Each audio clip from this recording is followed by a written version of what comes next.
The Office is literally one of the most successful comedy shows ever. With 9 seasons, it's hard not to get invested with the characters and their personal romances because, trust me, there is a lot of them. If not, one of the most important romances to ever brew in this show is Jim and Pam. And they're perceived as almost the perfect couple, of course with their ups and downs with any relationship. But throughout the show, it is made to seem like they are perfect for each other. No, meant for each other. So would it be crazy to say that Jim possibly had another soulmate? An even better partner? Let's talk about it.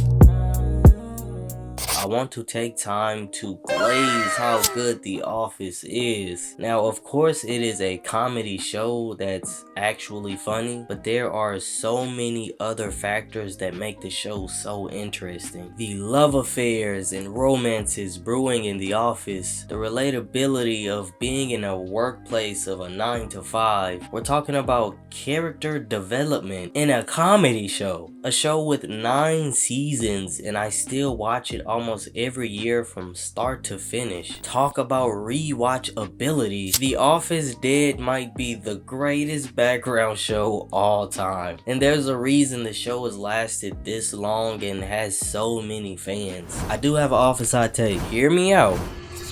Karen was a better fit for Jim than Pam. I said it. Hold up. I said it. Jim and Pam are good for each other. Karen and Jim were great. You see, Pam needs Jim. Jim doesn't need Pam. And I promise you this ain't got nothing to do with man-woman dynamics. I don't know. Jim was so vastly different from Roy because he paid attention to her. He fully supported her art career and would have supported any venture that she took. He gave her a spark and a playful energy to not be so serious all the time. To just completely be herself and let loose. And I already know your argument is going to be, oh, Pam does that for Jim too. That's the problem. I believe that Karen would have helped Jim evolve. And although it made for great TV, Jim had a maturity problem. With the pranks and the antics, the amount of years Jim spent at Dunder Mifflin showed that he was complacent. You know another person that struggled with this same issue? Pam. The more you rewatch and realize how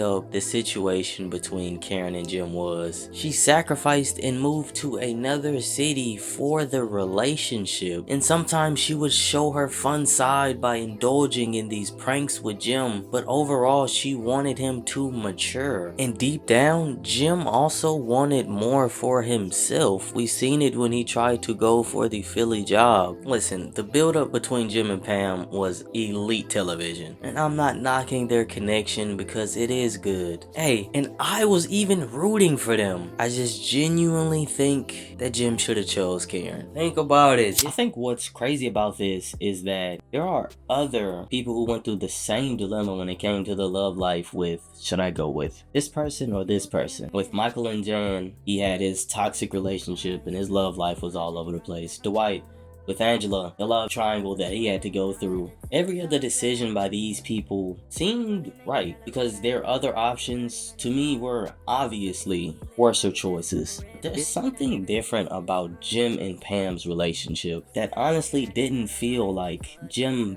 chose the better option. Still a great one, don't get me wrong. And I understand that Jim chose Pam because of the love that he had for her. If you just genuinely look at how Karen was as a person, her characteristics, how Jim was and who he wanted to be, if relationships are about helping your person evolve and grow, it's kind of hard to deny, man. Karen was the one. Karen was the one.